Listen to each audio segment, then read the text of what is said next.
Donc si je souhaite être le prochain Dangote de l'Afrique, qu'est-ce que je dois faire? Quels conseils pouvez-vous me donner pour devenir comme vous? C'est une question très très difficile. Vous savez, je vais certainement devoir vous facturer. Leçon numéro 1. La chose à savoir si jamais vous souhaitez être le prochain Dangote, c'est que vous devez avoir un...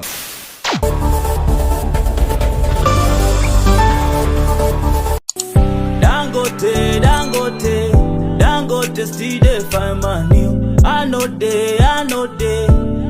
they sleep on the money. Il a commencé à construire l'empire Dangote directement à la sortie de l'université. Aujourd'hui, il est le plus grand producteur de ciment au Nigeria. Son empire inclut la production de sucre, le riz, les pâtes et le pétrole. Toutes ces choses dont les gens ne peuvent pas se passer. À travers une pure détermination et énormément de travail, Aliko Dangote est désormais placé numéro 51 sur la liste de Forbes et est considéré comme étant l'homme le plus riche de toute l'Afrique. Nous allons retrouver quelques magnats venant de tout le continent africain pour s'asseoir et discuter avec l'homme en question. Découvrons nos 5 panélistes. Nous sommes maintenant au siège du Dangote Group. Alhaji Aliko Dangote a accepté de nous laisser venir dans ses bureaux privés pour cette interview. Allons rencontrer l'homme le plus riche d'Afrique.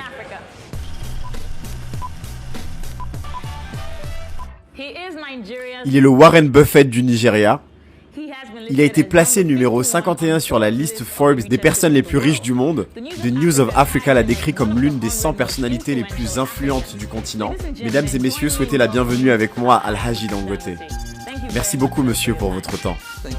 J'aimerais commencer au tout début de votre histoire. Disons quand vous étiez à peu près un adolescent. Est-ce que vous étiez vraiment la tête dans vos livres tout le temps, ou vous étiez plutôt ce garçon qui avait l'habitude de s'amuser avec ses amis et aller faire la fête? Non, pas réellement, vous savez, j'ai plutôt eu l'habitude d'être un peu plutôt espiègle. Vraiment?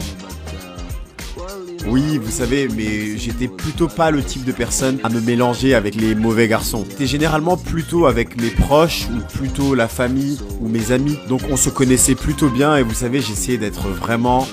Parce que mon grand-père était quelqu'un de vraiment strict. Donc je voulais vraiment m'assurer de ne jamais dépasser les limites, vous savez. Est-ce que vous aviez déjà imaginé être la 51e personne la plus riche sur cette terre et la personne la plus riche d'Afrique? Et comment est-ce que vous vous sentez par rapport à cela? Honnêtement, non. Pas du tout. Vous savez, je n'ai même jamais imaginé être dans une liste une fois dans ma vie. Pour commencer. Mais vous savez, je suis vraiment reconnaissant envers Dieu par rapport à cela, le fait d'y être. Mais vous savez, c'est également très compliqué d'y être, parce que quand vous y êtes, vous devez vraiment travailler très dur pour être sûr de ne pas être éjecté de la liste. Et quelles clés diriez-vous ont été les clés de votre succès? Le travail acharné. Je crois vraiment que nous sommes une entreprise très concentrée. Nous ne nous lançons jamais dans des choses que nous ne comprenons pas. Vous savez, tous les business que je ne comprends pas, je ne me lance jamais dedans. Vraiment pas du tout. Et c'est l'une des raisons pour lesquelles nous avons autant de succès. Donc, vous avez parlé de travail acharné. Il y a des rumeurs qui disent que vous travaillez de longues heures durant la journée. Et que vous allez jusqu'à 12 heures par jour. Donc comment est-ce que vous arrivez à avoir un équilibre entre votre vie privée et votre vie professionnelle? Pour commencer, déjà, je ne travaille pas 12 heures par jour. Je pense que je travaille au moins, et je dis bien au moins, 18 heures par jour. Oui, vraiment, et je le fais, vraiment. Mais par contre, le week-end, je ne travaille plus du tout. Je suis une artiste, une chanteuse, et la musique est ce qui me motive. Donc quand vous avez un planning de travail qui est éprouvant, est-ce que vous écoutez de la musique? Quel type de musique est-ce que vous écoutez pour pouvoir vous inspirer? Cela dépend, vous savez, cela dépend de mon humeur. Vraiment, parfois j'aime bien aller et puis écouter de la musique locale. Vous savez, je ne sais pas, des gens comme, je ne sais plus comment il s'appelle, King Sonia. Je pense qu'il n'y a personne sur cette terre qui n'aime pas écouter de la musique. Je suis sûr que même le défunt Osama adorait écouter de la musique.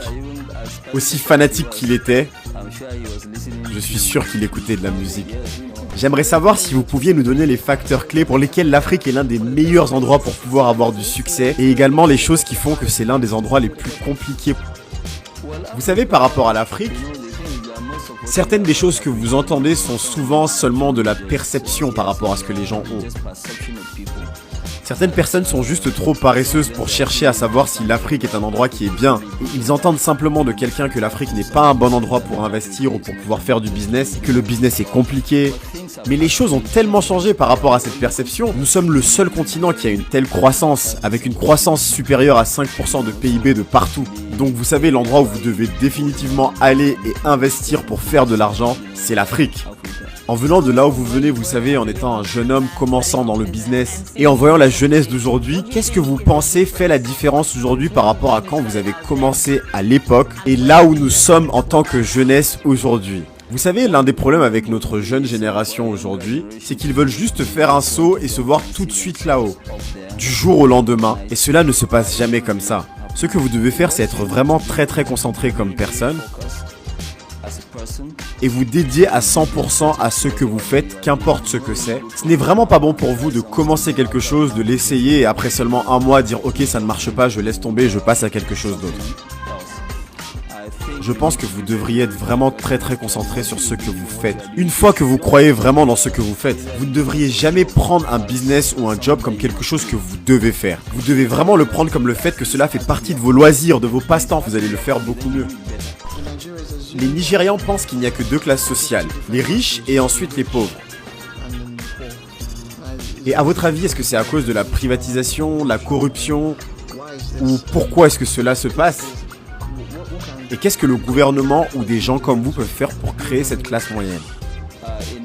Au Nigeria, je pense honnêtement que la corruption, effectivement, est l'une des raisons à cela. Le fait de ne pas créer de classe moyenne. Mais vous savez, si vous regardez précisément, la force de travail à elle seule peut créer beaucoup de classes moyennes. La force de travail, juste en ayant plus de force de travail. Donc si le gouvernement arrive à rétablir une bonne force de travail dans les années qui vont suivre, vous allez voir beaucoup de gens venir de la pauvreté et rejoindre ce segment de la classe moyenne. Vous savez, il y a eu cette étude qui était, je ne sais plus, du gouvernement ou de Goldman Sachs, je ne sais plus, qui disait « Si nous arrivons à avoir simplement 1 heure en plus de force de travail, notre PIB va croître de 9%. » Le potentiel est là en Afrique, il est énorme. Ces informations comme quoi Dangote a le monopole sur tout et qu'il n'y a pas de compétition, ce qui n'est pas du tout sain pour notre pays, quelle est votre opinion là-dessus ? Vous savez, la question n'est pas vraiment de savoir si Dangote a un monopole, parce que Dangote honnêtement n'a pas réellement de monopole. Nous sommes une entreprise qui croit réellement dans le Nigeria et dans l'Afrique. Parce que nous y croyons beaucoup, nous allons et nous investissons toujours énormément. Alors que d'autres personnes nous regardent simplement faire. Mais à partir du moment où nous arrivons à un certain niveau d'investissement, les gens vont commencer à crier, à parler de monopole. Il n'y a rien de tel qu'un monopole, car il n'y a rien de ce que nous faisons où nous sommes les seuls à le faire. Qu'importe le produit, que ce soit du ciment, que ce soit les fleurs, ça peut être tout ce que vous voulez comme produit. Et les lois sont les mêmes pour tous. Vous savez, le gouvernement va toujours créer des régulations qui vont affecter que ce soit Dangote ou tous les autres concurrents de Dangote, donc il n'y a pas de différence. Ce n'est pas une question de savoir si oui ou non il y a un monopole, je sais que cela peut y ressembler, parce que les gens ne s'investissent pas. Et si tu n'investis pas, tu ne vas pas être forcé à participer au business. Mais si par contre tu investis, tu sais, c'est un terrain de jeu qui est plutôt équitable. Si par exemple tu es une compagnie chinoise et que tu décides de venir dans le business dans lequel nous sommes, nous n'avons aucun pouvoir pour t'arrêter et t'empêcher de le faire. Donc il n'y a pas de monopole du tout. Mais vous savez, c'est juste par rapport au fait que nous sommes effectivement à une certaine taille qui fait que dès qu'on entend parler de Dangote, on va penser monopole et que les gens vont crier en disant non, non, non, non. Vous savez, personne ne va se lancer dans ce type de business parce que c'est Dangote. Je suis actuellement en train de faire un master en administration publique à la Harvard Kennedy School of Government. Actuellement, je suis intéressé par la fondation Alamelo, ici à Lagos, au Nigeria. Ils font beaucoup de travail dans les entreprises privées et ils cherchent du coup en quelque sorte à financer l'entrepreneuriat en Afrique. Et ils voient vraiment l'entrepreneuriat comme la manière de s'élever, ce qui est totalement en ligne avec ce que je pense. Donc si je souhaite être le prochain Dangote de l'Afrique, qu'est-ce que je dois faire? Quels conseils pouvez-vous me donner pour devenir comme vous? C'est une question très difficile. Vous savez, je vais certainement devoir vous facturer. Leçon numéro 1. La chose à savoir, si jamais vous souhaitez être le prochain Dangote, c'est que vous devez avoir un vraiment très gros cœur. Vous allez devoir prendre pas mal de risques. Attention, des risques calculés. La première chose à faire, c'est de vous assurer que vous êtes honnête.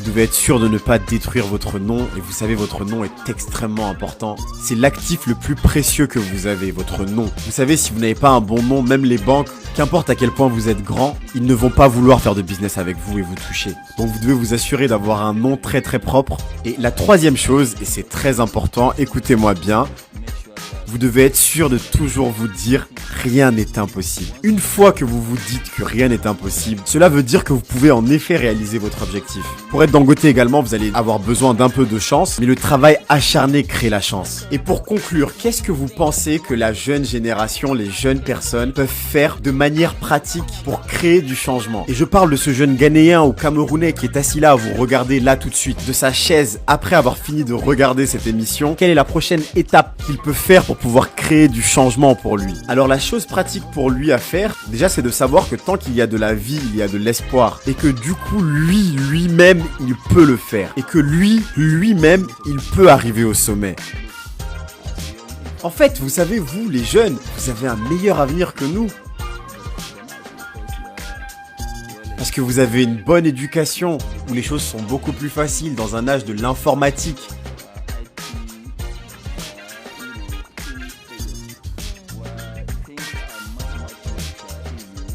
Vous savez, quand nous grandissions, il n'y avait pas toutes ces choses-là. Il n'y avait pas de téléphone mobile du tout. Toute cette information facile. Vous avez Facebook, vous avez Twitter. Toutes ces choses-là sont accessibles et vous donnent de la connaissance. La chose dont nous avons réellement besoin en Afrique, c'est que si vous faites vos études à l'étranger, une fois que vous avez fini, il faut revenir à la maison. Et vous devez venir contribuer également et donner votre part. Parce que si vous ne revenez pas réellement, cela va continuer à nous créer un désavantage par rapport aux autres. Donc vous devez revenir à la maison et donner votre propre contribution. C'est la seule chose qui va changer l'Afrique. Si vous continuez à rester en dehors de l'Afrique, alors l'Afrique ne changera jamais.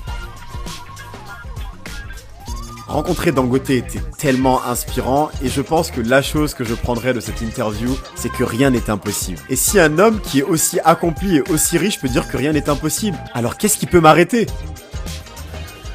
Son conseil est vraiment très simple. Tu peux réellement être la personne que tu décides d'être. Tu dois simplement travailler de manière acharnée. La détermination vise très haut, ne dort pas beaucoup et vous savez prier pour un peu de chance. J'ai vraiment appris aujourd'hui que je dois toujours croire en moi, je dois croire en mes rêves, ma vision, mes objectifs et toujours croire qu'il y a une possibilité dans tout ce que je fais.